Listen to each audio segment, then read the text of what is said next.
Praise the Lord everyone. प्रभु का धन्यवाद करता हूं एक बार फिर से और आपके साथ उपस्थित हूं प्रभु के वचन के साथ। और आज की मैं शुरुआत करूंगा कि क्रिसमस के बाद क्या। बेशक अभी अभी हमें समय हुआ है कि हमने 25 दिसंबर को बड़े हर्षोल्लास उल्लास के साथ मनाया है। चारों तरफ हमको कैरल्स की आवाज सुनाई देती रही। एक घर से दूसरे घर हम कैरल्स को लेकर गए। प्रभु के उस जन्म उत्सव की तैयारी में तमाम आयोजन और प्रयोजनों को हमने किया और तमाम सारी सजावटों के द्वारा हमने अपने उत्साह को और अपने आनंद को प्रकट किया। हमने उस उत्साह में 25 दिसंबर को अपनी आराधनाओं में क्रिसमस केक को काटकर एक दूसरे को शुभकामनाएं दी और अपने उस प्रेम को व्यक्त किया, अपने उस आनंद को एक दूसरे के साथ बांटा। लेकिन क्या 25 दिसंबर के बाद क्रिसमस समाप्त हो गया? क्या 25 दिसंबर के बाद क्रिसमस का वो माहौल, कैरल्स की वो आवाज, चर्च की वो लाइटें, घर की वो लाइटें, घर की वो जो सजावट थी, वो सब कुछ धीमे धीमे बंद पड़ गई? लाइटें बुझ गई, सजावट खत्म हो गई, क्रिसमस का केक धीरे धीरे खत्म हो गया, पकवानों की वो सुगंध, वो महक धीरे धीरे अब समाप्त होती जा रही है और धीरे धीरे क्रिसमस का वो माहौल, वो आनंद हमारे और आपके जीवनों से भी धीरे धीरे धूमिल होता हुआ नजर आता है। तो इसके मायने क्या? क्रिसमस खत्म हो गया, हम फिर से अपनी वही जिंदगी में लौट जाते हैं, फिर से वही जीवन को यापन करते हैं, वही कार्य, वही जिंदगी में अपने लौलीन हो जाते हैं। तो इसका मायने क्या? क्रिसमस खत्म हो गया। 25 दिसंबर जाने से क्या क्रिसमस खत्म हो गया? 25 दिसंबर के उस आयोजन प्रयोजनों को करने के बाद क्या क्रिसमस खत्म हो गया? नहीं मेरे प्रियो, बेशक हमारे और आपके लिए और ना जाने ऐसे कितने लोगों के लिए क्रिसमस मात्र एक त्योहार है, क्रिसमस मात्र एक तिथि है जो 25 दिसंबर है। क्रिसमस की तिथि सिर्फ मेरे और आपके लिए एक आनंद और त्योहार बनकर रह गई है, लेकिन बहुतों के लिए क्रिसमस कोई तिथि नहीं, क्रिसमस की कोई त्योहार नहीं, लेकिन वो उनके जीवन का परिवर्तन है।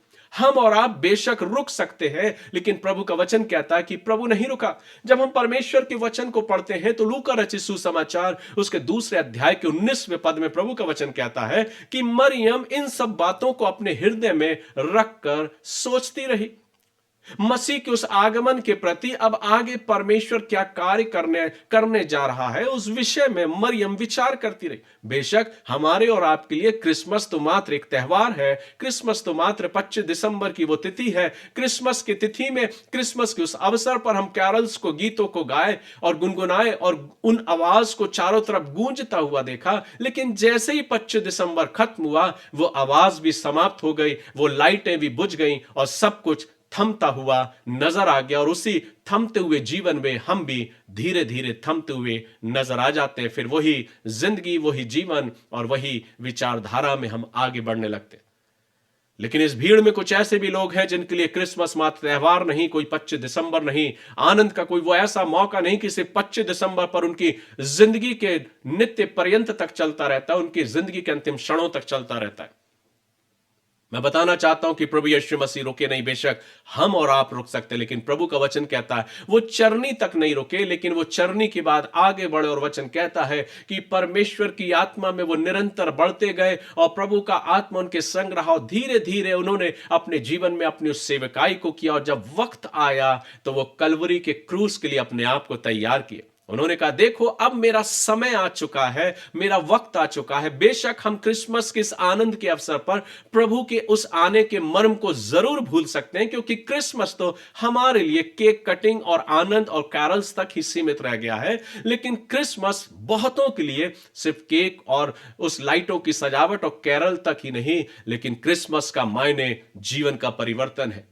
जिनके जीवन में परिवर्तन होता है वो मसीह के साथ अपने जीवन को व्यतीत करते हैं। प्रभु का वचन कहता है गतसमनी के बाग में प्रभु ने अपने शागिर्दों से कहा, शिष्यों से कहा कि तुम मेरे साथ ठहरो, मेरे साथ प्रार्थना करो, क्योंकि मेरा मन व्याकुल है, क्योंकि देखो वो घड़ी आ पहुंची है।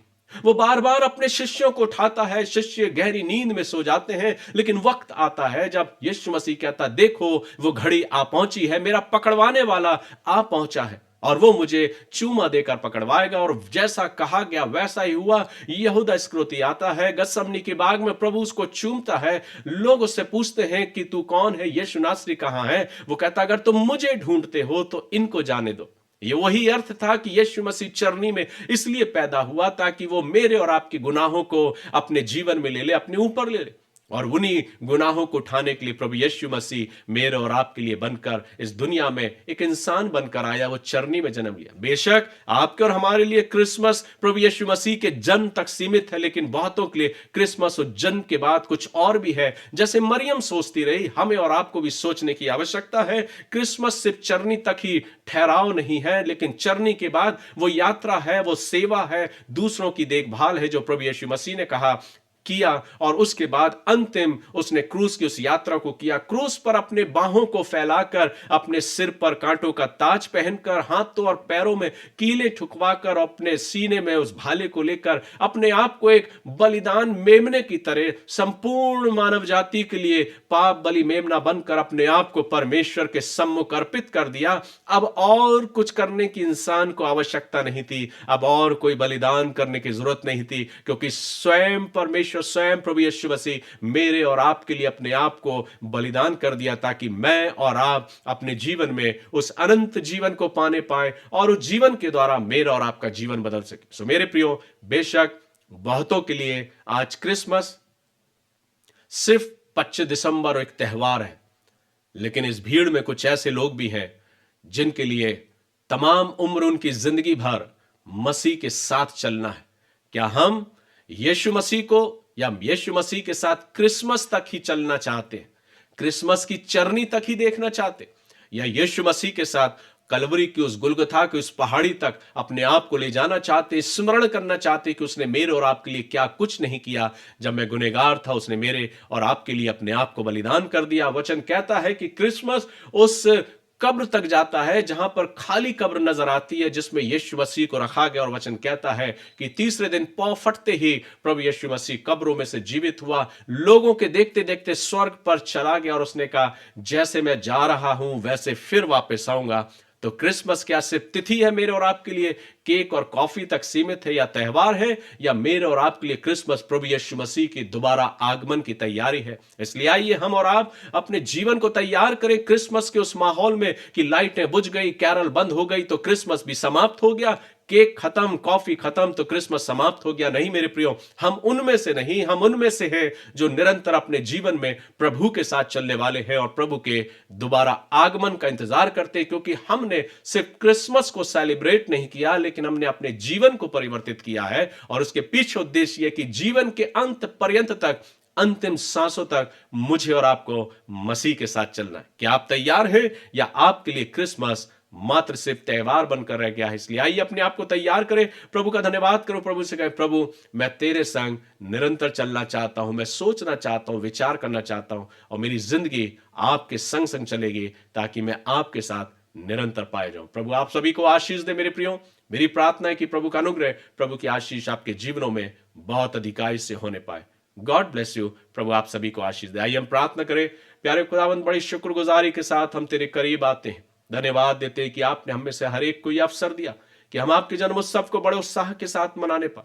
लेकिन आपका सेवक होने के नाते मैं प्रार्थना करता हूं प्रभु कि हमारी जिंदगियों में क्रिसमस मात्र एक तिथि और त्योहार बन के ना रह जाए, पर हम क्रिसमस से अपने जीवन में एक नए परिवर्तन को, एक नए मोड़ को लाने पाए, और हम स्मरण करें कि आपका आगमन क्यों हुआ, और अपने जीवन को आपके साथ व्यतीत करने पाए और अपनी जिंदगियों को आपके हाथों में सौंपे। इस आशा और विश्वास के साथ प्रभु हर एक सुनने वालों पर आपकी आशीष मांगते और प्रार्थना प्रभु यीशु ख्रीस्ट के नाम से मांगते हैं। सुनिए और ग्रहण कीजिए। आमीन। सो गॉड ब्लेस यू मेरे प्रियो। प्रभु आप सभी को बहुत अधिकाई की आशीष प्रदान करे। जय मसीह की।